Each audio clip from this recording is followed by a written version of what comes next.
Bueno, bendiciones y bienvenidos a los que nos sintonizan a través de la transmisión en vivo de la Iglesia Centro Cristiano de Fe.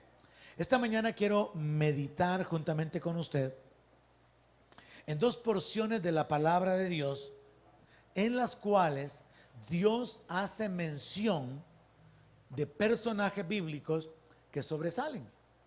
Y yo creo que esto es sumamente importante si lo ponemos en este plano.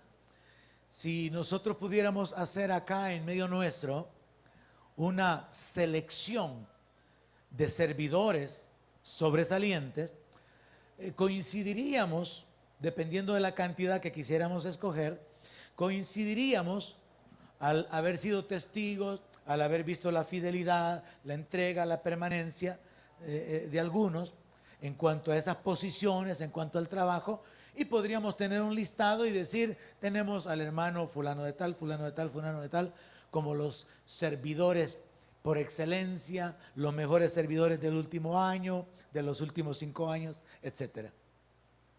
Ahora, cuando vamos a la Biblia, y es Dios quien menciona a sus servidores, eso es sumamente importante. ¿Cuántos lo creen?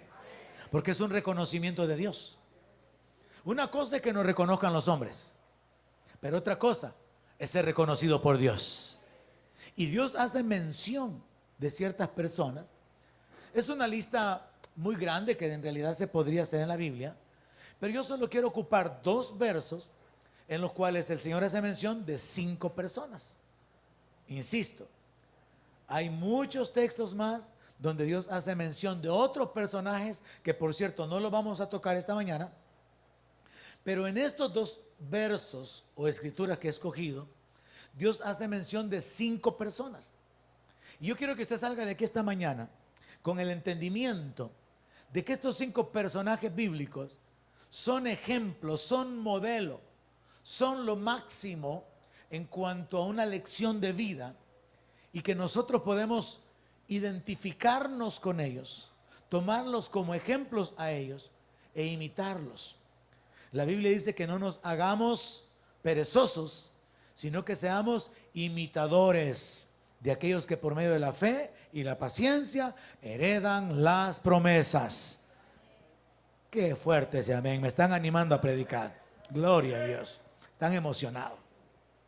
Ahora, yo creo que nosotros podemos imitar a aquellos personajes en la Biblia que alcanzaron el éxito, que los vemos bendecidos, que los vemos respaldados. Los podemos imitar para entonces alcanzar lo que ellos alcanzaron.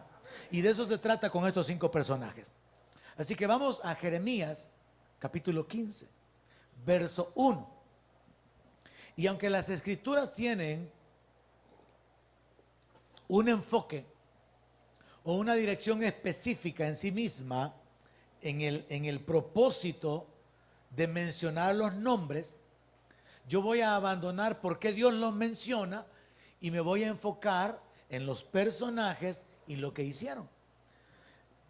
Jeremías capítulo 15, verso 1, me dijo Jehová, si Moisés y Samuel se pusieran delante de mí, no estaría mi voluntad con este pueblo. Échalos de mi presencia y salgan. Hace creo un par de años tuvimos un estudio, una serie, capítulo por capítulo del libro de Jeremías. Y una de las cosas sobresalientes en el libro de Jeremías es que el pueblo había pecado tanto, había pecado tanto, había pecado tanto, y Dios los había amonestado y había sido paciente esperando que se arrepintieran, que llegó un punto, y creo que es el único libro donde Dios le dice a alguien, no ores por este pueblo, y esa persona es Jeremías. De una manera similar, así brevemente, porque no ese es el enfoque del mensaje, Dios le dice a Jeremías, mira Jeremías, le dice, aunque estuvieran aquí esos 2 grandes intercesores, Moisés, que pidió por todo el pueblo para que yo no lo consumiera en el desierto, si estuviera aquí Samuel, que oró por el pueblo rebelde, que me desecharon a mí y pidieron rey y pecaron y todavía querían que yo los bendijera, ni aunque estuvieran delante de mí, esos 2 grandes intercesores, yo no perdonaría a este pueblo. Échalos de mi presencia y que se vayan. Tremendo el enfoque del momento que está viviendo Jeremías. Pero yo voy a abandonar ese enfoque y quiero ocuparme de Moisés y de Samuel como ejemplo. Así que vamos al libro de Hebreos capítulo 11, verso 24. Cada uno de los 5 hombres de fe que le voy a mencionar esta mañana dan una lección de vida, pero qué calidad de enseñanza la que está escondida en la vida de cada uno de estos personajes. Y yo creo que usted podrá identificarse por la condición en que usted vive, por su condición personal, con por lo menos una de estas 5 lecciones de vida, de estos modelos que estos hombres se han constituido a través de su vida, a través de su ministerio y de su servicio. ¿Qué dice la palabra con respecto a Moisés? Hebreos capítulo 11, verso 24. Por la fe, Moisés, hecho ya grande, rehusó llamarse hijo de la hija de Faraón, escogiendo ser maltratado con el pueblo de Dios, que gozar de los deleites temporales del pecado, teniendo por mayores riquezas el vituperio de Cristo que los tesoros de los egipcios, porque tenía puesta la mirada en el galardón. Amén. Mire, ¿qué es lo que podemos observar en la vida de Moisés? Moisés valoró más el ser parte del pueblo de Dios, aunque tuviera que sufrir, que continuar en la posición de privilegio que tenía en el palacio del faraón, gozando de la fama, de la gloria, de la honra, de las riquezas y de todos los deleites que el pecado pudieran traerle a su vida. Esto es sumamente importante porque prácticamente lo que Moisés hace es un cambio de algo que ya tiene, de algo que está disfrutando, por algo que él no ha visto. Y por eso la palabra de Dios dice que él tenía puesta la mirada en el galardón. O sea que llegó un punto, cuando usted examina la historia de Moisés, que en sus inicios él no sabía que él era un hebreo, llega un punto en la edad adulta de Moisés, cuando él tiene que tomar una decisión. Él pudo haberse hecho indiferente a la realidad que ya había conocido, de que él era un hebreo y que su pueblo, sus familiares, sus parientes estaban como esclavos. Y él pudo haber continuado en el palacio, en la casa del faraón, probablemente hasta pudiera haber sido sucesor del faraón. Él pudo haber continuado disfrutando la vida, pero él cambió lo que tenía por algo que él llegó a entender que era mucho mejor, mucho más valioso y mucho más glorioso. Y entonces él renunció a lo que tenía por algo que no tenía. Eso es fe. En el mundo la gente dice: más vale pájaro en mano, ¿verdad?, que ciento volando. En el mundo el pensamiento es que lo que uno tiene que aferrarse a ello, porque si uno vive con esperanzas, de esperanza viven los tontos, dicen por ahí. Pero Moisés llegó a un punto donde él sabía lo que él tenía, y él llegó a saber lo que el Dios de sus padres había prometido, y él le creyó a Dios. Ahora considere esto: un Dios que los había abandonado por 400 años, un Dios que había dejado que fueran esclavos. Esto es un gran conflicto en la mente del ser humano. ¿Cómo es que Dios es mi Dios pero me deja? ¿Cómo es que Dios es mi Dios pero me abandona? Ya llevo 2 años en problema, ya llevo 5 años y no salgo, tengo 20 años en problemado, en situaciones difíciles. Esto es algo que trae un conflicto a la mente. Pero por eso es importante ver las lecciones de vida que estos 5 personajes nos van a dar, para que usted se identifique, reaccione y tome la actitud que ellos tomaron y se convierta también en un modelo para otras personas. Estoy estableciendo entonces que Moisés tenía 2 opciones. Opción A: me hago indiferente a la realidad de que soy un hebreo y sigo viviendo como egipcio. Eso se podría aplicar en la vida de un creyente a esto. Me hago indiferente a la realidad que soy hijo de pastores, soy hijo de creyentes, soy cristiano. Me hago indiferente a esa realidad y vivo como mundano, porque lo que tengo ahorita nadie me lo va a dar. Y muchos cristianos han caído en ese error. Amaron el mundo, se volvieron al mundo, retrocedieron. Moisés ya tenía las riquezas disponibles a sus pies. Moisés tuvo que tomar un acto de fe que ya en la práctica, en nuestro tiempo, sería equivalente a algunos amigos que conozco que, habiendo estudiado, habiéndose graduado como profesionales, Dios los llama al ministerio. Y entonces, ¿para qué estudiaron? ¿De qué les sirve su ingeniería, su licenciatura o aún estudios superiores si al final Dios los llama a separarse y a apartarse para Él, para vivir, para servirle a Él, renunciando a aquello que habían logrado? Entonces Moisés representa a aquellas personas que tienen como opción número 1 seguir disfrutando lo que tienen, la herencia, lo que han logrado, lo que han alcanzado, y vivir lejos de Dios. Porque si Moisés se queda en Egipto, Moisés queda separado del plan divino. Pero la opción B para Moisés era identificarse con el pueblo de Dios y sufrir temporalmente con el pueblo de Dios por la esperanza que tendría. Ahora, esto se puede traducir de otra manera. Opción A: gozo temporalmente, disfruto de los deleites, me detengo en el pecado y voy a sufrir eternamente. Opción B: sufro temporalmente el rechazo, el menosprecio, el padecimiento de todo tipo, persecución, burla, humillación, pero recibo y entro en el gozo de Dios eternamente. Esa es la opción que tenía Moisés. Ahora, Moisés entonces se convierte en una lección viviente, porque prácticamente lo que Moisés hizo fue que él valoró lo que no tenía. Él valoró lo que no veía. Él valoró la promesa de Dios.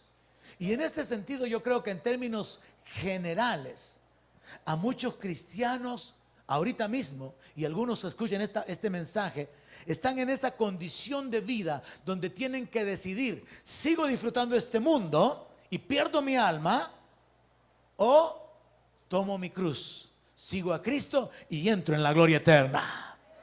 No la he visto, no sé cómo es, pero la palabra dice que hay una herencia reservada en los cielos, que es incontaminable, inmarcesible, y que ahí no llegan los ladrones.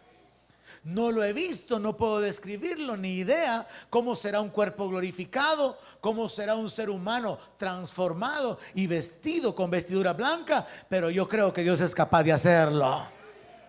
Entonces, la decisión que Moisés tomó, así resumida en su vida, la decisión que Moisés tomó y que muchos cristianos necesitan tomar, vamos a llamarlo la lección número 1, es tomar la decisión de soportar el rechazo del mundo como hijo de Dios, en lugar de gozar del pecado y ser aceptados por el mundo. Porque al final, hermanos, el asunto es conectar el presente con el futuro.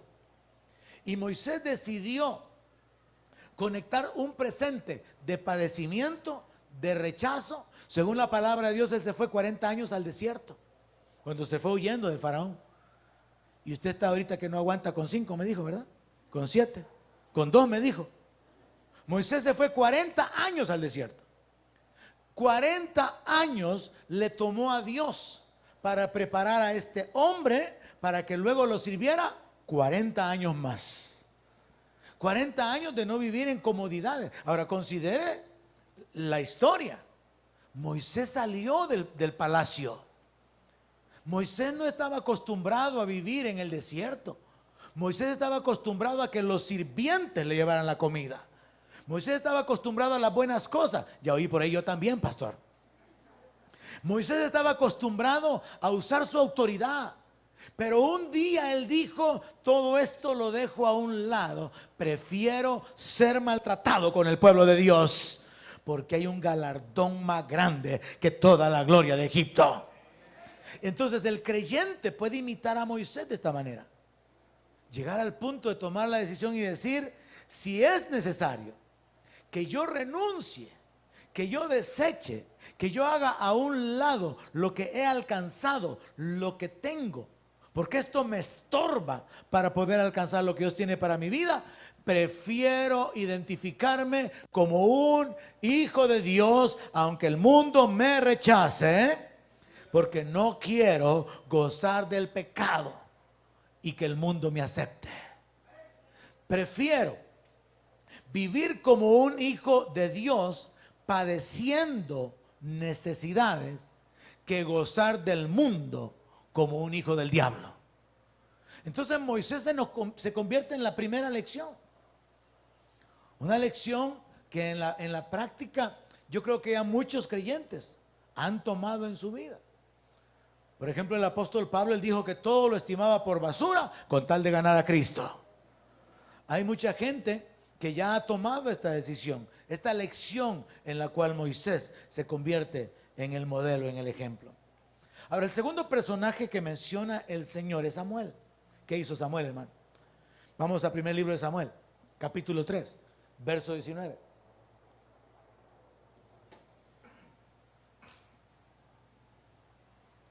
Y no olvide que la primera lección es: prefiero soportar el rechazo del mundo como hijo de Dios que gozar del pecado como hijo del diablo. Segunda lección, primer libro de Samuel, capítulo 3, verso 19. Y Samuel creció, y Jehová estaba con él, y no dejó caer a tierra ninguna de sus palabras.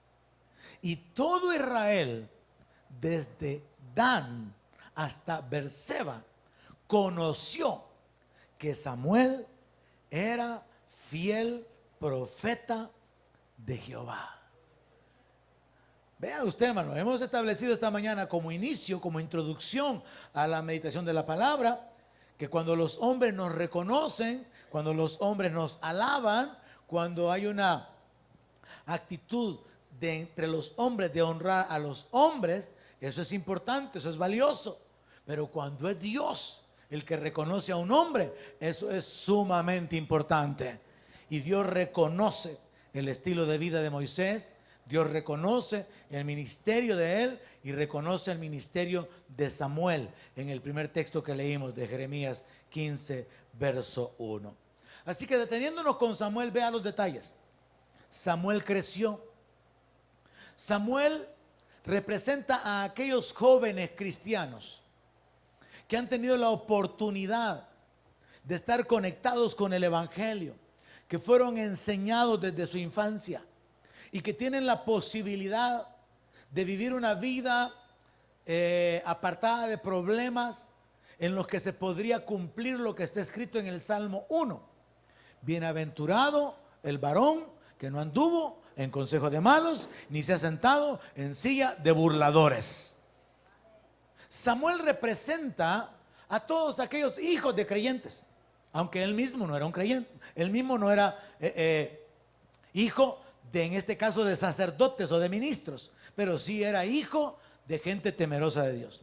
Entonces Samuel representa a aquellos que han tenido la oportunidad, contrario a la mayoría de nosotros que venimos a Cristo después de venir del mundo, de vivir en el pecado, después de padecer situaciones, de enredarnos la vida, de tal manera que aún nuestra vida en Cristo ha sido problemática o llena de consecuencias por causa de nuestro pecado pasado. Pero Samuel representa a aquellos que tienen la oportunidad de crecer conociendo la palabra. Y él aprovechó al máximo esta oportunidad. Así que Samuel es otro tipo de personaje y nos da una lección de vida diferente a la de Moisés. Moisés, cuando ya fue grande, tomó la decisión: sufro, pero yo sé que al final entro en la gloria. Renuncio al pecado, renuncio a los placeres, porque yo sé que al final voy a terminar separado de Dios. Pero Samuel tiene una lección diferente que darnos. Samuel puede aplicarse en la vida de los jóvenes creciendo en la iglesia, en la vida de los niños creciendo en la iglesia, porque la palabra dice que creció y Jehová estaba con él. Y cuando usted estudia la vida de Samuel, el niño Samuel ministraba delante de Elí, y el joven Samuel crecía y era acepto delante de Dios. Y se va viendo el proceso de crecimiento de Samuel. ¿Y qué dice la palabra? Que Dios estaba con él. O sea, Dios se agradó de Samuel. Pero vea lo siguiente: y no dejó caer a tierra ninguna de sus palabras. Ese lenguaje poético nos pierde muchas veces. No dejó caer en tierra, atesoró la palabra de Dios. No ignoró, no desechó. Yo diría, sin temor a equivocarme, aquí en el CCF hay un montón de gente que ha dejado caer un montón de palabra de Dios. Yo lo diría sin temor, porque eso se puede mostrar en la inestabilidad, en la falta de compromiso, en la falta de esfuerzo, de entrega, falta de devoción, falta de pasión, falta de servicio, etcétera, etcétera. Entonces el punto: no dejar caer a tierra ninguna palabra significa valorar la palabra, vivir por ella, obedecerla y esforzarse por hacer lo que tengamos que hacer. Pero también significa retenerla, porque yo ya le he enseñado a usted que si es un mandamiento hay que obedecerlo, y si es una promesa hay que recibirla, hay que poseerla. Y Samuel es un ejemplo de un hombre que no dejó caer a tierra ninguna palabra. Verso 20 nos dice que todo Israel, pongámosle aquí que por lo menos todo el CCF, dijera de usted algo, todo Israel, desde Dan hasta Berseba, conoció que Samuel era fiel profeta de Jehová. Mire el testimonio, hermano. Todo Israel, no era que un grupo. Por ejemplo, en el caso de David, aunque ya estaba ungido como rey, primero la tribu de Judá lo aceptó como rey, y pasó un buen tiempo para que las demás tribus lo reconocieran como rey. Pero en el caso de Samuel, su crecimiento en lo natural, su crecimiento en lo espiritual, la revelación que Dios comenzó a traer a su vida, el ministerio que él comenzó a ejercer, lo colocaron en una posición de honor, de respeto, de autoridad. Y llega un punto donde entonces se registra que todo Israel tenía la convicción, el entendimiento de que Samuel no solamente era profeta de Dios, sino que era fiel profeta de Dios. Usted puede ser un ministro, un servidor, o usted puede ser un fiel ministro, un fiel servidor, y eso es diferente. Entonces veamos que Samuel representa otro grupo de personas y da una lección de vida. Es el modelo y el ejemplo para tomar decisiones para muchas otras personas, en otro grupo diferente al grupo de Moisés. Y si a esto le agregamos los detalles, que él tuvo el mal ejemplo de los hijos de Elí. Si es que eso sería igual a que en la iglesia, en las iglesias, hubieran jóvenes temerosos de Dios, que han sido enseñados en la palabra por sus padres y están creciendo en la iglesia, pero mantienen una relación de amistad con los hijos de los pastores, y los hijos de los pastores andan en el mundo. Y entonces los hijos de los pastores, en lugar de cooperar con su edificación espiritual, con apoyarlos, en orientarlos con una palabra, los hijos de los pastores son la piedra de tropiezo, son un mal testimonio para estos jóvenes que quieren seguir al Señor. Y eso era literalmente el caso en la vida de Samuel. Pero el hecho de que esto sucediera nos prueba algo, iglesia. Usted puede vivir para Dios, no importa quiénes lo rodeen. Usted puede vivir para Dios, aunque hayan hipócritas alrededor suyo. Usted puede consagrarse para Dios, aunque hayan pecadores que sean sus amigos o la gente con la que usted vive. Usted todavía puede vivir en santidad. Samuel es el ejemplo de esto.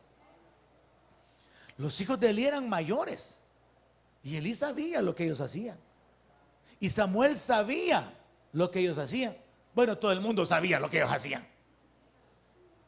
Pero Samuel no dijo, esto es así. A Samuel no le sucedió lo que pasa en la mayor parte de empleos. Llega alguien nuevo y lo comienzan a malear, ¿verdad? Mira, le dicen, aquí la cosa es así, calmado, ¿verdad? Cálmate, porque aquí no vengas aquí, ¿verdad? De bien exquisito que venía a querer arreglar las cosas. No, cálmate y agarra las cosas como tienen que ser. Y lo arruinan. Ese es el problema de que los cristianos se metan en la política. Se arruinan. Ese es el gran problema. Entonces, muchos creyentes no han podido imitar la vida de Samuel, que creció en un ambiente de falta de liderazgo espiritual. Porque Elí, ¿qué ejemplo era? Todo gordote de tanta carne que comía, los hijos pecadores, y en ese ambiente crece Samuelito, hermano. Entonces, joven, usted se puede mentalizar y tener esta convicción: puedo vivir para Dios y cuidar mi testimonio. No importa que todos mis compañeros de estudio en mi colegio cristiano sean más perversos que los perversos del mundo. Sí se puede vivir para Dios, pero hay que tomar la decisión. Pero sí se puede. Entonces Samuel se convierte en un ejemplo excelente de aquellas personas que crecen valorando la palabra de Dios y mantienen un testimonio desde su juventud. Vea, es otra lección diferente de la de Moisés. ¿Cuántos me están siguiendo? ¿Cuántos están durmiendo? Qué bueno que hoy no hay ninguno. Entonces, Moisés nos da la lección de escoger sufrir un poco de tiempo para entrar en la gloria eterna, y rechazar el disfrutar un poco de tiempo en el pecado, sabiendo que después viene el padecimiento perpetuo, el lloro y crujir de dientes del cual el Señor Jesucristo habló. Samuel nos da el ejemplo de vivir para Dios, de guardarse, de guardar su testimonio, de las jovencitas guardar su virginidad, de los jóvenes de guardar su conducta, de caminar en el temor de Dios en todas las áreas, en todo sentido, en pureza sexual, en pureza en su corazón, de no involucrarse en malos caminos. Imagínense que la palabra que establece el Salmo 1 es sentarse en silla de burladores. Porque para Dios aún participar de la burla, del menosprecio de otro, es una actitud pecaminosa. Y la Biblia dice que es bienaventurado el que no camina, el que no ha participado de esas conductas o de esas actitudes. Y aquí tenemos a Samuel como ese modelo de persona que, aún teniendo el mal ejemplo de los hijos de Elí y aún de Elí mismo, él no se corrompió por el sistema religioso en el cual él fue insertado. Y yo creo que esto se debió a algo en particular. Veamos lo que está escrito en primer libro de Samuel, capítulo 2 y versículo 30.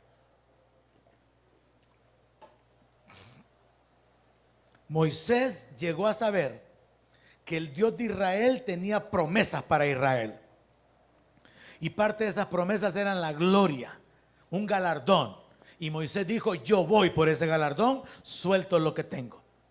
Samuel llegó a saber que Dios, el Dios de los cielos, honra a los que le honran. Y él dijo: yo voy a honrar a Dios, porque yo quiero ser honrado por Dios. Emociónese un poquito, hermano, por el amor de Cristo, hombre. Dios envió un profeta a reprender a Elí. Y parte de las cosas que Dios habló por medio de este profeta fueron que él iba a juzgar a la casa de Elí, que él había determinado un cambio, porque a pesar de que había escogido a la tribu de Leví para ser sus sacerdotes, al ver el estilo de vida de Leví, de Elí y de sus hijos, Dios dice: nunca yo tal haga que vaya a perpetuar que tu casa continúe ministrando. Lo voy a cortar y un mismo día tus 2 hijos van a morir. Se lo dijo a Elí. Pero aquí está la frase al final: yo honraré a los que me honran y los que me desprecian serán tenidos en poco. Este es el punto más importante. No importa que no se me emocione, pero sí importa que me entienda esta mañana. Dios honra a los que le honran. Yo lo creo. Y Dios es tan bueno que hace las cosas más allá de lo que merecemos, de lo que pedimos, de lo que entendemos. Yo he experimentado, voy a decirlo de esta manera, en mi poco esfuerzo, en mi poca entrega, yo he experimentado cómo Dios me ha honrado, cómo Dios ha levantado y ha bendecido mi vida. Pero es Dios quien le está mandando a decir a Elí, por medio de un profeta: yo honro a los que me honran. Un tiempo después, Dios se revela a Samuel directamente. Y usted puede leer que a Samuel Dios le dice que va a ejecutar juicio, y Dios le habla de cómo está la vida de Elí, cómo está la vida de los hijos de Elí y lo que él ya le había mandado a decir. En otras palabras, a Samuel Dios le informa, lo pone al tanto de las acciones que él va a ejecutar, que va a cortar a sus 2 hijos, a los hijos de Elí, y que él ya lo reprendió. Y dentro de las cosas que Dios mismo le revela a Samuel está esto. Y yo creo que aquí estuvo el punto clave para la decisión que tomó Samuel. Y es la decisión a la cual yo quiero retar a los jóvenes que me están oyendo y a cualquier joven que vea este mensaje. Dios honra a los que le honran. Si ustedes viven para honrar a Dios, Dios los va a levantar, Dios los va a bendecir, Dios los va a poner en alto. Es su propósito. No son simplemente palabras vacías, hermano. Es la realidad. Dios quiere poner en alto a su pueblo, pero Dios lo hace con los que le honran, con los que le temen. Y yo creo que este fue el principio que marcó la vida de Samuel. Cuando Dios se le revela, porque es tremendo ver el detalle de que no había palabra de Jehová. Dice la escritura que, mire, que el niño ministraba delante de Elí, el joven crecía ministrando, la mamá siempre venía y le traía su efod para vestirlo. Pero hay un punto donde atrás de esto Samuel ya estaba ministrando a Dios, pero hay un punto donde dice que Samuel todavía no conocía a Jehová y la palabra no le había sido revelada. O sea que estaba ministrando a un Dios que no conocía y estaba sirviendo a un Dios del cual todavía no había oído la palabra. Fue su mamá la que decidió dejarlo ahí, pero él tuvo la disposición en su corazón de confiar en la decisión de su madre y servir al Dios de su madre. Pero luego se convirtió en su Dios y luego experimentó la realidad. Él honra a los que le honran. Pero él tuvo que vivir por años honrando a Dios. ¿Cómo lo honró? Guardando la palabra. ¿Cómo lo honró? Guardando su integridad. Cuando él ya está viejo, se para delante del pueblo y dice: miren, testifiquen delante de mí, he recibido dinero de alguno de ustedes para poder hacer un juicio injusto, les he robado, los he defraudado. Y Samuel se para delante del pueblo, hermano, como para decirle: ahora mismo díganme de qué manera los he defraudado. ¿Les debo dinero? ¿He abusado de ustedes? ¿He abusado de la autoridad? Y el pueblo le dice: no, no has hecho nada. Podemos dar fe o testimonio de que has caminado íntegramente. Qué tremenda la vida de Samuel, hermano. Qué tremendo ejemplo de vida. Qué tremenda lección de vida. No es en vano que el Señor le ha dicho a Jeremías: mira, si aunque Moisés y Samuel estuvieran aquí, yo con este pueblo no quiero saber nada. Solo ellos dos, porque ellos dos tuvieron un trato personal conmigo.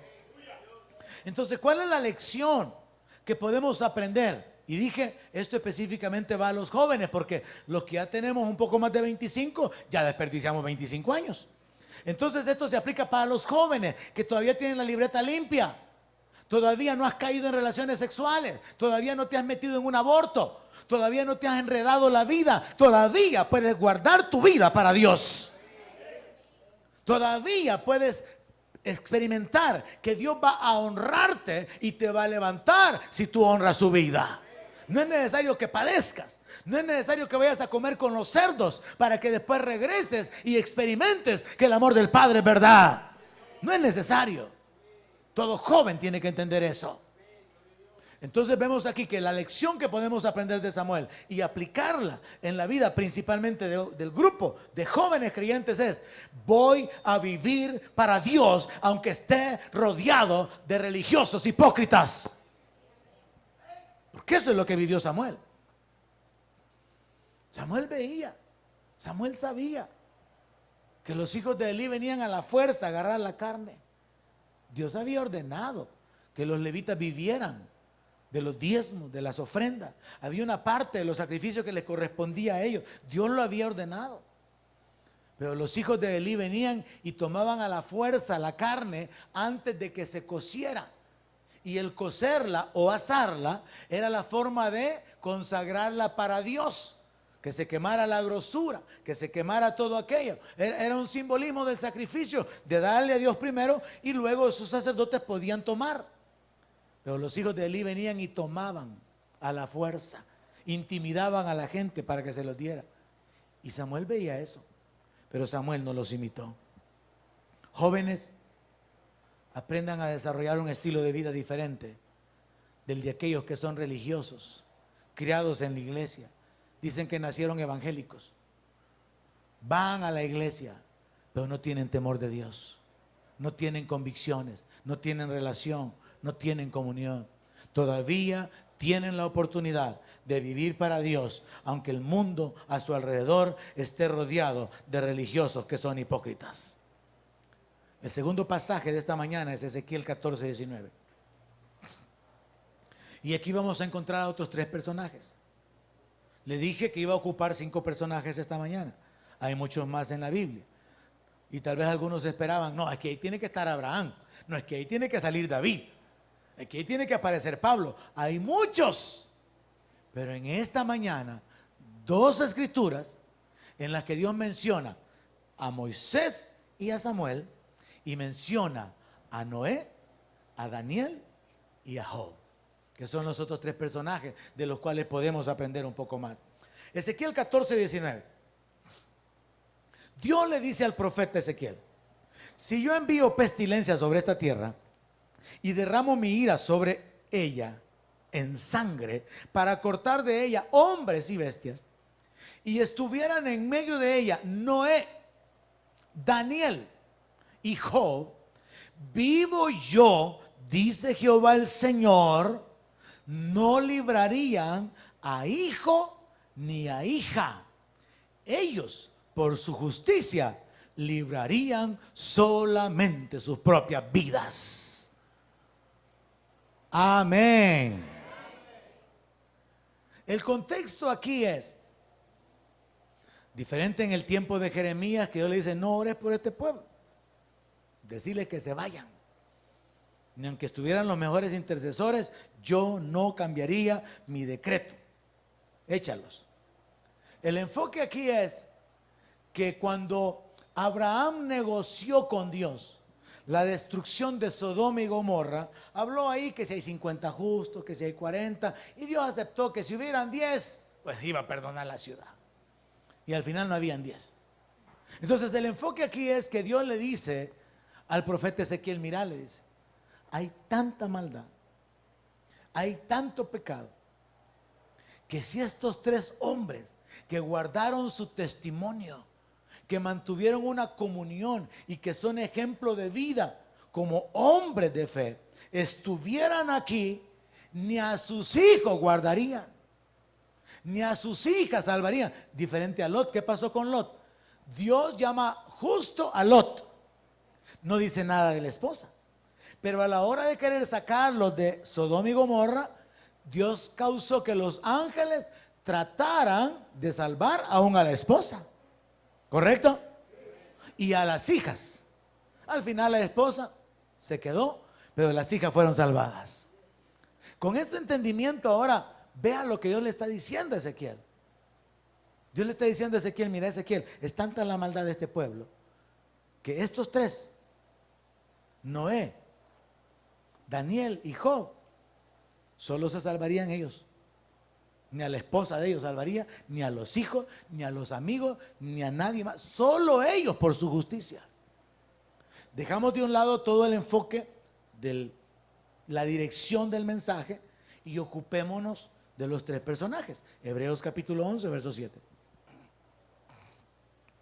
¿Por qué Dios menciona a Noé, a Daniel y a Job? Porque para Dios, en el momento que está hablando con el profeta, estos personajes son modelos de vida. Son personas que dan una lección sobre cómo vivir, sobre cómo actuar, sobre cómo desarrollar una relación con Él. El ejemplo de Moisés es dejar la gloria temporal por una gloria eterna. El ejemplo de Samuel es: voy a guardar mi testimonio, voy a vivir para Dios, voy a caminar en temor de Dios. No importa los religiosos o no me importan los religiosos que viven alrededor mío. Yo voy a ser genuino, voy a ser sincero, voy a valorar la palabra de Dios, porque Dios honra a los que le honran. Veamos cuál es la lección de Noé. Por la fe, Noé, cuando fue advertido por Dios acerca de cosas que aún no se veían, con temor preparó el arca, en que su casa se salvase. Y por esa fe condenó al mundo y fue hecho heredero de la justicia que viene por la fe. O sea que a Noé le sucedió que su relación con Dios fue basada en la revelación de un juicio venidero. Y muchos creyentes han sido establecidos y afirmados sobre esta verdad, que según Hebreos 5 o 6 es parte de los fundamentos del Evangelio. La doctrina de la imposición de manos, el arrepentimiento de obras muertas, el juicio eterno.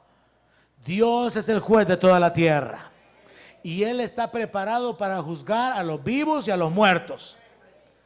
A Noé, Dios lo que le reveló fue: voy a traer juicio, Noé. Y Noé le creyó. A Noé lo que le sucedió fue que Dios le dijo: Noé, tú has hallado gracia delante de mí. Voy a salvar tu casa, voy a salvar tu familia. Pero vas a tener que hacer algo, vas a tener que construir el arca. Ahora considere la frase: Noé fue advertido acerca de cosas que ¿qué?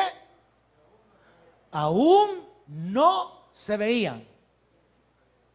Como predicadores nos toca anunciarle a la gente la gran tribulación, el juicio, condenación eterna, el crujir de dientes, el infierno.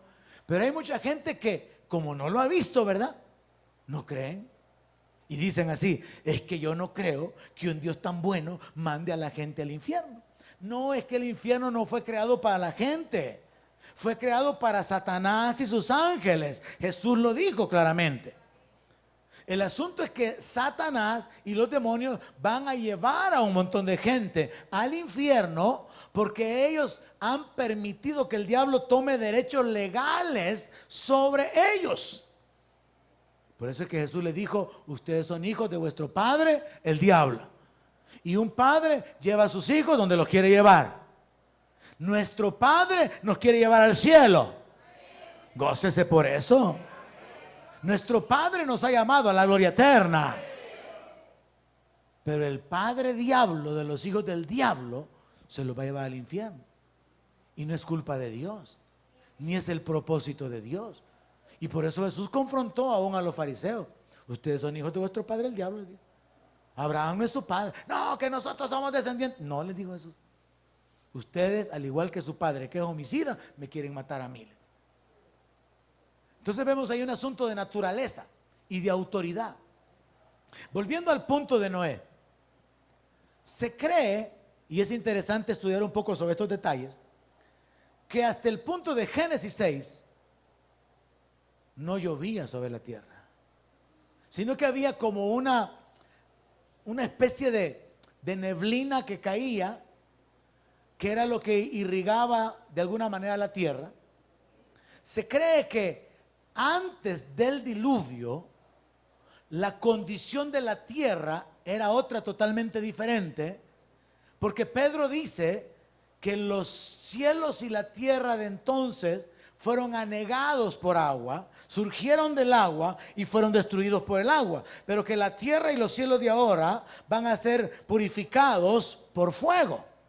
Entonces se cree que la condición de la tierra antes del diluvio era diferente, porque si usted lee los detalles, dice que Dios abrió las fuentes de los cielos y dice que Dios abrió los abismos.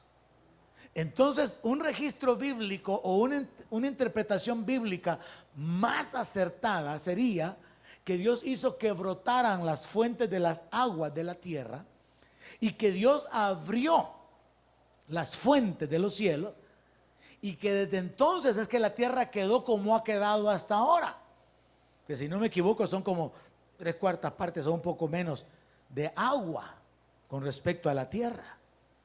Entonces hubo agua brotando de la tierra, de las fuentes, de los pozos, de los manantiales, y hubo agua cayendo, y usted puede ver eso en la Biblia, en los detalles, que no solamente se menciona que llovió.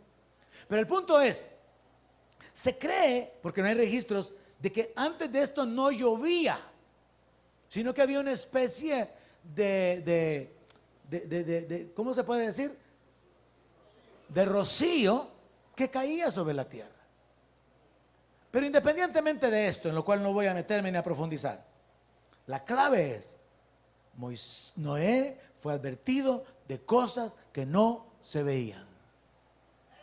Uno le predica a la gente, le va a ir mal. Hay una eternidad. En esa eternidad, sin Cristo, no hay esperanza. Pero como la gente no lo mira, no, yo no creo. Aquí está el infierno, dicen algunos. Galán, ¿verdad? Vámonos con una Big Mac, con Coca-Cola y que doble queso. Aquí está el infierno. Vámonos con una sopa mariscada más al ratito. Bonito el infierno. Hay mucha gente que va a hacer que después de esta vida no hay otra. Noé le creyó a Dios con respecto a un juicio. Y esto se aplica entonces a la vida de mucha gente que pueden cambiar su eternidad basados en la revelación que Dios da acerca de las cosas que Él va a hacer. Y en esto es que Noé se convierte en un ejemplo de vida, porque él no había visto que lloviera sobre la tierra. Yo me acuerdo que cuando yo estudiaba primaria, habían semanas que no íbamos a clases, solo estábamos por la ventana viendo llover. Y llovía, llovía, y llovía, llovía, como decía la canción, ¿verdad? Y llovía, llovía, y llovía, llovía. Días lloviendo, hermano. Pero Noé no había visto que lloviera, lloviera, lloviera, ni mucho menos había visto que la tierra se inundara, ni mucho menos había visto que construyendo una caja en tierra seca, Dios la iba a levantar. Pero Noé le creyó a Dios. Hay alguien aquí que le crea a Dios. Hay un juicio que viene. Mucha gente, incluso creyentes, andan en el mundo ahorita mismo ignorantes. Hay un juicio que viene. O no ignorantes, sino haciendo a un lado la realidad. Hay un juicio que viene. Jesús murió y resucitó para ser Señor de los vivos y de los muertos. Hay un juicio que viene. La relación de Noé se basó en que él le creyó a Dios. Ahora Dios lo escogió porque Noé caminó en temor de Dios mientras la tierra estaba llena de maldad. Recuerda eso, Génesis 6. Mientras la maldad se había multiplicado, Noé halló gracia delante de Dios. Noé no era pecador, no era mal hablado, no era tramposo, no era toda la clase de cosas que la gente que vivía alrededor de él era. Y cuando Dios le revela el juicio, Noé obedece a Dios. Entonces Moisés es Noé es una lección viviente de aquellos que ante el juicio anunciado le creen a Dios y le obedecen.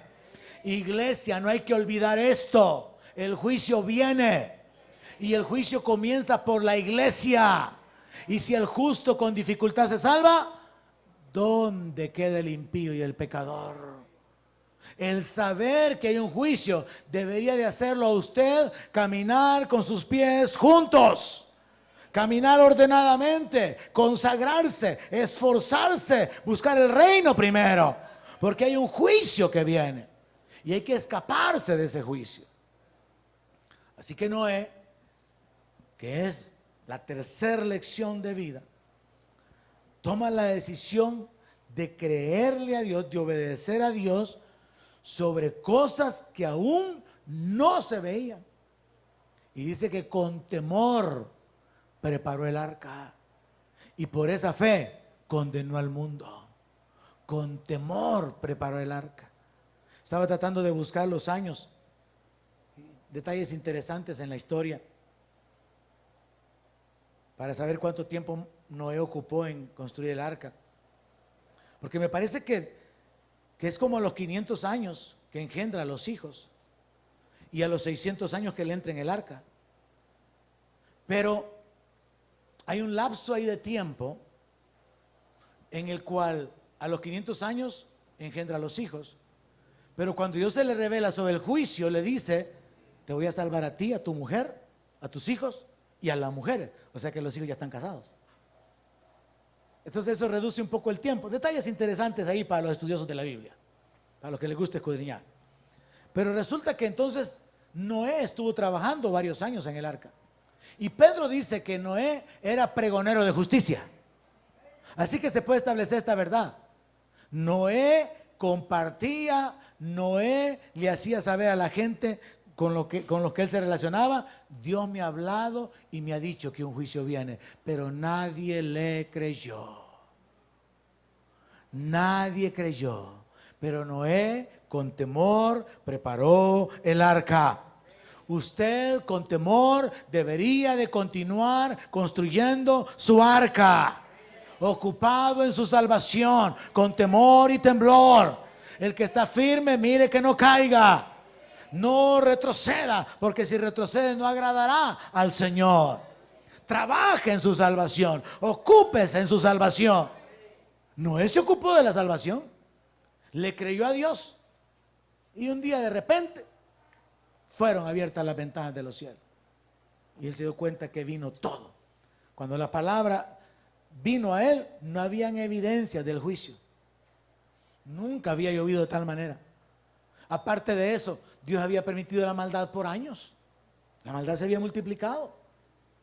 Pero ahora Noé le cree a Dios. Entonces, la lección que encontramos en la vida de Noé es esta: Dios es juez de toda la tierra. Voy a escaparme del juicio obedeciéndole. Esa es la lección de Noé. Dios es el juez de toda la tierra.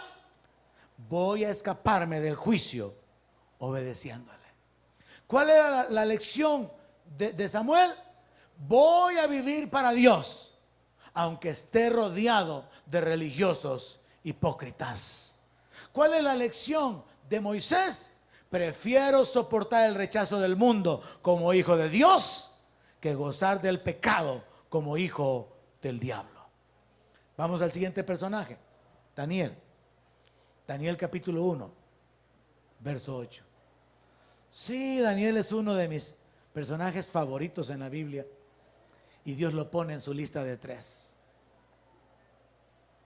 Y está diciendo que Daniel no lograría con su justicia salvar ni a su mujer, ni a su familia, ni a nadie. Ni él, ni Job, ni Noé. Solamente ellos, dice el Señor. Daniel 1:8. ¿Qué hizo Daniel?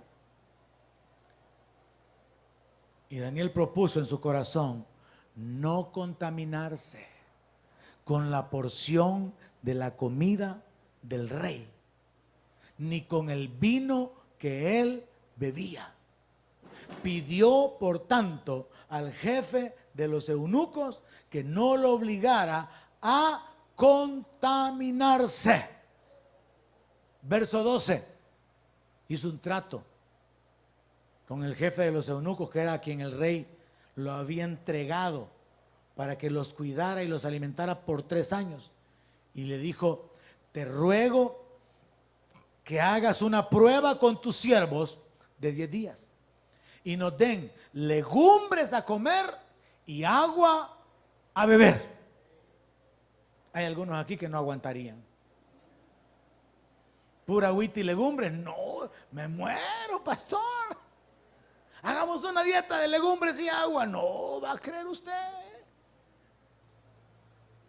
¿Por qué Daniel tomó esa decisión? Daniel era de linaje real. Fue llevado cautivo a Babilonia. Él podría estar frustrado al pensar: ¿y dónde está Dios que ha permitido que nos traigan en cautiverio? Pero él decide permanecer en su comunión con Dios, en su dependencia de Dios, en su fidelidad a Dios. Y Daniel determinó en su corazón no contaminarse ni con la comida. Si él decidió no contaminarse con algo tan insignificante como la comida, significa que él estaba dispuesto a guardarse para Dios en todas las áreas de su vida. Él no quería contaminarse ni siquiera tomando vino. Él no quería contaminarse comiendo las carnes que servían en la mesa del rey. Porque la historia aquí es: el rey le dice al jefe de los eunucos: durante 3 años me les das de comer, me los alimentas bien y me los traes después de 3 años. Y les vas a servir de lo que sirven en mi mesa. Entonces Daniel, que tiene temor de Dios, siendo un cautivo, siendo una persona que está privada de su libertad, viviendo en un ambiente extraño, él dice: estoy lejos de mi familia, estoy lejos del templo de mi Dios, estoy lejos de mi pueblo, pero no estoy lejos de mi Dios. Y vivo delante de Dios. Mi Dios está conmigo. Estoy cautivo, pero Dios está conmigo. Entonces Daniel decide mantener su temor, su comunión con Dios. Entonces podemos ver que el ejemplo de Daniel es que él vivió en santidad en una tierra extraña llena de paganos. Usted se va a vivir a otro país, no hay CCF allí, no hay iglesia cerca, y poco a poco comienza a acceder a las costumbres. No, si usted tiene el corazón de Daniel. No, si usted tiene temor de Dios. Usted puede trabajar con pecadores, con impíos, y usted puede guardar su corazón para Dios. Usted puede guardar su boca, sus ojos, su mente, su corazón, porque si es posible, ya Samuel es una muestra de eso. Pero ahora Daniel es otra muestra, pero en otro ambiente. Samuel en medio de su pueblo, pero Daniel cautivo, lejos de su familia, lejos de su tierra, pero su corazón estaba cerca de Dios.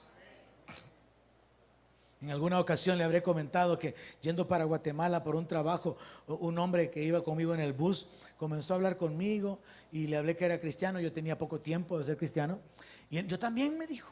Y fuimos platicando. Ya cuando fuimos llegando allá a la terminal en Guatemala, me dice: mire, me dice, ¿y para dónde va a agarrarme? No, yo tengo dónde irme, ya conozco aquí dónde voy a irme. ¿Y por qué no nos quedamos juntos? Me dijo, y en la noche vamos a buscar unas chicas, me dijo. Todos aquí estamos lejos, me dijo. Nadie nos conoce, me dijo. Y yo me le quedo viendo así, va. Y Dios no lo va a ver, le digo yo. Pero hay creyentes que así actúan, ¿verdad? Si Jonás se quería esconder de Dios, ¿cómo usted no va a pensar que en lo oscurito Dios no lo va a ver, verdad? Entonces a veces caemos en esos pensamientos o conclusiones humanas. Pero Daniel sabía que su Dios estaba cerca de él y que él estaba en la presencia de Dios todo el tiempo y que él no podía esconderse. Así que él decidió no contaminarse ni aún con lo que comía. Así que vemos a Daniel que él prefirió legumbres que carne.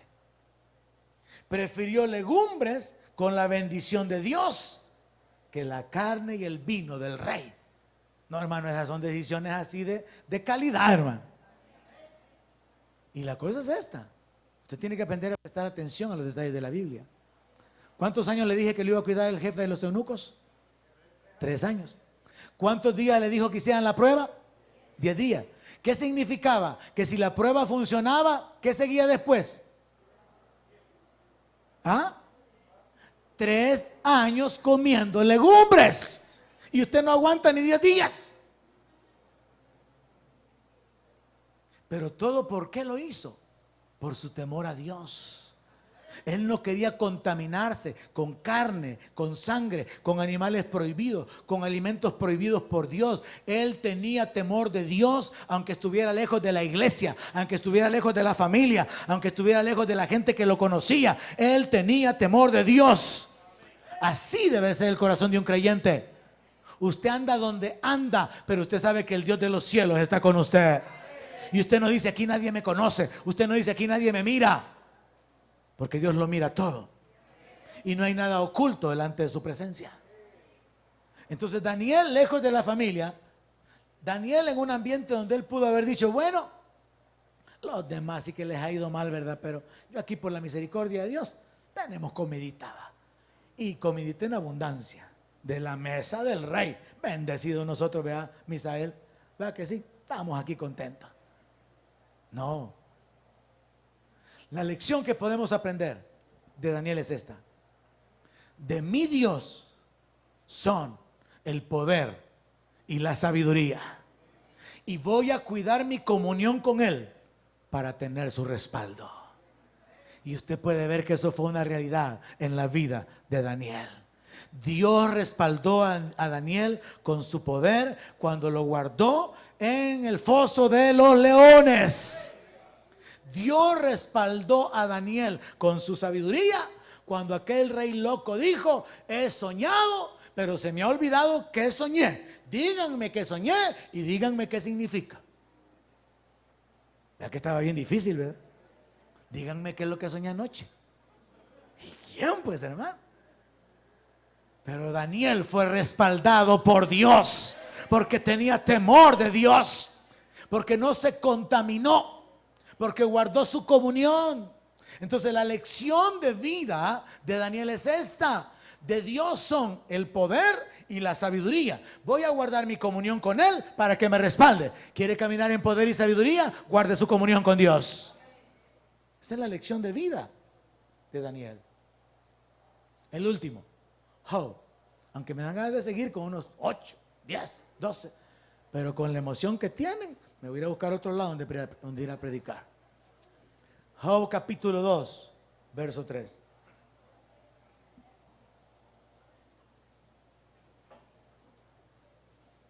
Uno aquí gastándose la garganta para que no digan ni amén ni gloria a Dios, no es justo. No. Pero hay un Dios en los cielos que hace justicia.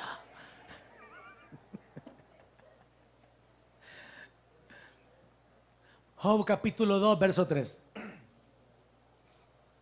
Y Jehová le dijo a Satanás, más considerado a mi siervo Job, que no hay otro como él en la tierra. Mire, hermano, yo creo que así como en los restaurantes y en algunos lugares ponen el empleado del mes, yo creo que Dios tiene allá la galería de la fama, allá arriba. Y están escribiendo nombres todavía. Todavía lo pueden poner a usted este mes si quiere. El cristiano del mes. Yo creo que Dios tiene una gran lista ya de gente tremenda. Y esta mañana solamente ocupamos 5 personajes que pueden bendecir nuestra vida. Jehová entonces le dijo a Satanás, ¿no has considerado a mi siervo Job? No hay otro como él. Qué tremendo, hermano. No hay otro. Varón perfecto, recto, temeroso de Dios, apartado del mal y que todavía retiene su integridad aun cuando tú me incitaste contra él para que lo arruinara sin causa.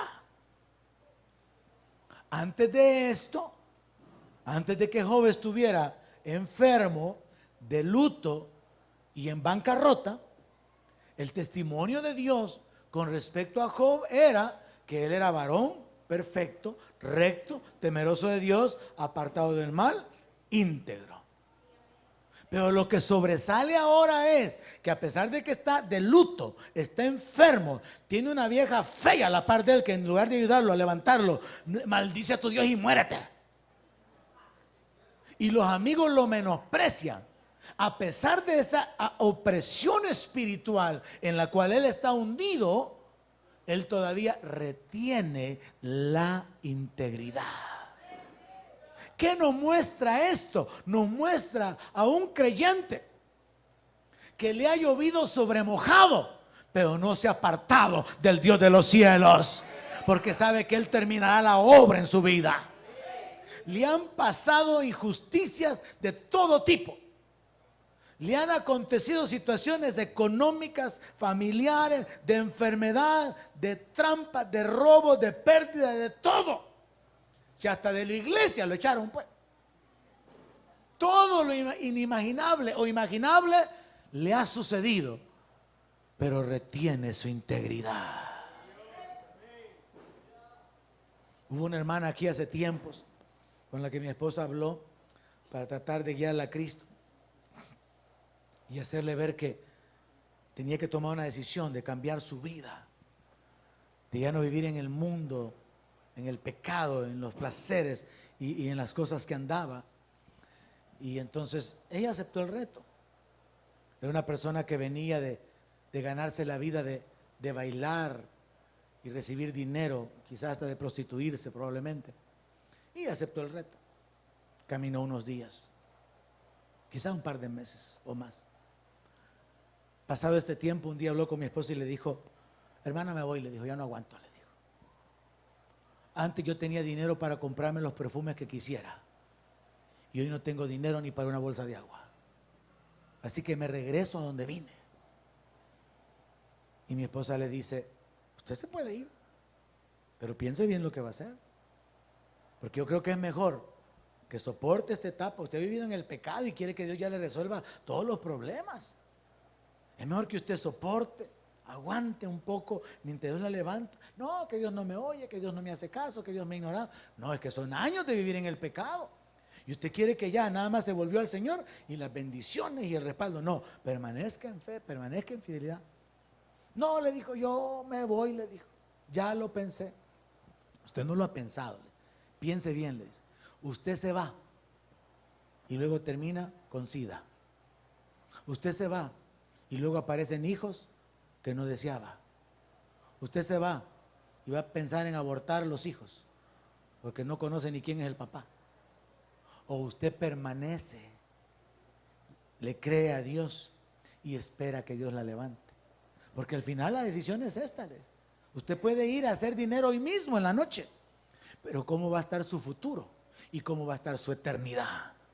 O usted puede seguir aguantando ahorita que no tiene ni para una bolsa de agua, pero aguanta, le cree a Dios, sigue fiel, sigue sirviendo a Dios, y usted sabe que su futuro está en las manos de Dios. Hay gente que no ha soportado las adversidades. Cuando los problemas le vienen, me voy para el mundo. Como la canción, me voy para el pueblo, ¿verdad? Mucha gente se regresa. Mucha gente se vuelve atrás. Pero Job, yo le he dicho a usted, oro de 24 quilates si hablamos de fe. Yo sé que mi Redentor vive. Y aún después de deshecha está mi carne, con mis ojos veré al Redentor. Él retuvo la integridad. Esto nos habla de otro grupo de creyentes. Creyentes emproblemados, en necesidad, no ven la suya. No han salido de problema. Sí, 21 aniversario del CCF, 21 años de estar aguantando también. Pero han tenido el carácter de seguir adelante y no se han retrocedido, no se han vuelto atrás. Y al final van a experimentar que Dios es misericordioso. Así que vemos en la vida de Job que él permaneció dependiendo de Dios, aunque estaba arruinado sin causa. Como decía Nuria en la reunión pasada, a veces los creyentes le preguntan a Dios: ¿y por qué, Dios? Si cada quien sabe por qué, pues. Pero Job sí podía decir por qué. Porque él era un hombre recto, temeroso de Dios, íntegro. No había razón para que él perdiera a todos sus hijos un mismo día. No había razón para que le robaran todo lo que él tenía. No había razón para estar enfermo. Y entonces Dios mismo dice, y se lo dice el diablo: me hiciste que lo arruinara sin causa. Pero ese hombre todavía ha retenido su integridad. Y entonces nos muestra una quinta lección de vida. Y es esta: Dios es justo. Dije, Dios es justo, iglesia. Dios es justo y misericordioso. Y al final Él lo va a levantar sobre sus enemigos. Cada uno de estos hombres de Dios, hombres de fe, mencionados por Dios en estas dos escrituras, sobresalieron por su estilo de vida. Nosotros tenemos la bendición de poder imitarlos. Ellos no tuvieron quien les enseñara. ¿Quién le enseñó a Samuel? Nadie. ¿Quién le enseñó a Job? Si ni Sem había en esos años. ¿Quién le enseñó a ser íntegro, a caminar como vivía? ¿Quién le enseñó a Noé? Usted solamente lee: Noé halló gracia delante de Dios. Pero usted no lee que el papá de Noé lo instruyó, que el papá de Noé tenía un devocional. Piensa en esto. En todo tiempo, por causa de la forma en que Dios nos creó, con un vacío espiritual, un vacío que solo Dios puede llenar, en todo tiempo han habido hombres y mujeres de Dios que han querido agradar y han procurado buscar, servir y seguir al Dios eterno. Usted no encuentra quién le enseñó a la mayoría de ellos. ¿Quién le enseñó a David a ser un salmista, a ser un adorador? ¿Cómo llegó David a esa condición en la que escribió salmos con revelaciones mesiánicas, donde la inspiración del Espíritu Santo venía sobre él y ya no estaba escribiendo él, era Dios dictándole lo que tenía que escribir? ¿Qué quiero decirle con todo esto? Usted ha pasado años oyéndome y oyendo a otros, siendo enseñado, pero eso no es indispensable. Lo que realmente se necesita es un corazón que ame a Dios, que le tema y que lo busque, y Dios se revela. Ahora, nosotros tenemos la bendición, el privilegio, la ventaja de que a través de meditar en la palabra podemos aprender de estos ejemplos, podemos ser enseñados, corregidos, instruidos. Dios lo determinó de esa manera. Pero ¿y estos hombres? ¿Quién les enseñó? Nadie les enseñó. Ellos hicieron su propio camino. Ellos buscaron su propio encuentro con Dios. Y eso nos tiene que enseñar algo. Hay una responsabilidad individual, hermanos. Usted no debería de conformarse, y menos aquellos que son inconstantes en asistir a la iglesia. Usted no debería de conformarse con la prédica del domingo y la prédica de entre semana. Así como el maná había necesidad de recogerlo cada día, usted necesita la palabra de Dios cada día. Y usted tiene que ir a recogerla. No se la tienen que ir a dar. Usted tiene que recoger el maná. Métase en un programa de lectura bíblica. Afíliese en su teléfono, que le manden una escritura, que le manden una porción, que le manden un plan de estudio, un plan de lectura de la palabra. Ocupe unos minutos de su vida para vivificar, para fortalecer su espíritu, para alimentarse. Y usted va a ver los beneficios de caminar en fe. Usted va a estar listo, preparado. Cuando venga el día malo, usted va a poder resistir. Y usted va a poder permanecer firme. Porque hay un montón de cristianos que cuando el día malo llegó, y el hermano, no, si hay días que no viene, hombre. ¿Y a dónde anda? Pues quizás el torbellino que se llevó a Alicia al país de las maravillas también se lo llevó. Porque a saber dónde normal, hermano. Yo a veces me acostumbro. Como hay algunos que los veo cada 8, cada 15, cada 21, me acostumbro. Pues ¿y yo qué voy a hacer? ¿Yo qué puedo hacer? Me acostumbro, pero en eso, un mes, 2 meses y el hermano ya no vino y ya ni cuenta me doy. Porque según yo, solo anda dando la vueltecita que normalmente da. Pero el diablo ya le dio otra vuelta. Y ya no regresó. Ha pasado con muchos. Se fueron así como el diablo a dar una vuelta. Entonces concluimos esta mañana, iglesia. Estos 5 hombres de Dios, Moisés y Samuel, Noé, Daniel y Job, representan 5 grupos de creyentes en diferentes adversidades, en diferentes circunstancias. O también son modelo, son lecciones prácticas de vida. Y la resumo. Moisés es un ejemplo, es un modelo, o representa a aquellos creyentes que no les importa si van a tener que sufrir un poco en este mundo, porque saben que el galardón eterno es grande y vale la pena. Luego, Samuel representa a aquellos que tuvieron la dicha de conocer de Dios a temprana edad. Han guardado su testimonio, síganlo guardando.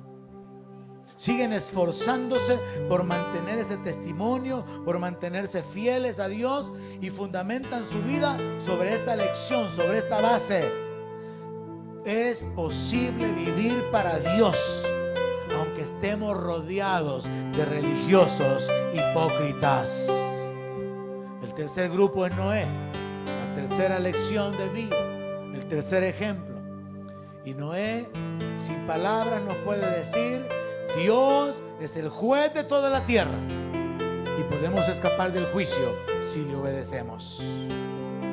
Luego Daniel representa otro grupo, es otra lección, y el fundamento para la vida de Daniel es: el poder y la sabiduría le pertenecen a mi Dios, y yo voy a cuidar mi comunión con Él para recibir su respaldo. Job, la última lección de esta mañana, habiendo guardado su integridad, habiendo mantenido su estilo de vida de dependencia, de honrar a Dios, que cuando terminó arruinado, lo que hizo fue postrarse y adorar a Dios. Cuando hay un montón de gente en el CCF que jamás se postran, Job se postró cuando estaba arruinado, porque él sabía quién era su Dios, conocía el poder de su Dios, pero sobre todo él sabía que Dios es justo y misericordioso, y que al final lo iba a levantar en victoria sobre todos sus enemigos. El punto final es que usted medite con cuál de estos 5 hombres se asemeja su condición actual. Imítelos. Si usted es un joven, Samuel es su ejemplo. Si usted ha sido fiel a Dios, servidor fiel, consagrado, y está en problemas y dificultades, retenga la integridad. Si usted ha oído la palabra, sabe que el juicio viene, haga como Noé, obedezca, guárdese, persevere. Amén. Cada uno de estos hombres nos dan una lección que se aplica a nuestra vida. Póngase de pie y oremos, que el Espíritu Santo nos ayude.